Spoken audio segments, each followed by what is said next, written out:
తాగు అంతే మనం పీల్చేటట్టు చేయకు. నీకు ఇంకో విషయం తెలుసా, సిగరెట్ తాగేవాడి కంటే పీల్చేవాడికి ఎక్కువ ప్రమాదం తెలుసా నీకు? నా డబ్బులు నా ఇష్టం సార్, నేను తాగుతాను. మీకేంటి బాధ? సుఖంగా పొగ్గొడ తాగినవరు. నేను వద్దంటే మళ్ళీ సిగరెట్ వెలిగించి కాలుస్తావేంట్రా?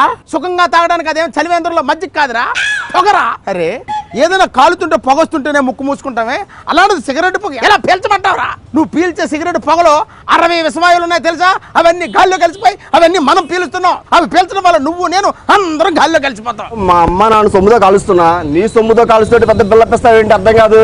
ఛీ, అయినా సిగరెట్ తాగే ప్రతి ఓడికి లోకేనా?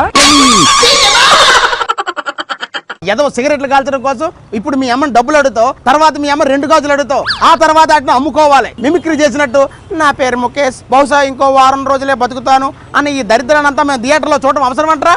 ఆ సిగరెట్ మానేయచ్చు కదా. నా బాడీ కింగ్ సార్, చూడండి స్ట్రాంగ్ ఉన్నాను, నాకేమవుదు. మీరే అనేది కంగారు పడుతున్నారు. ముందా కింగ్ తాగడం మానే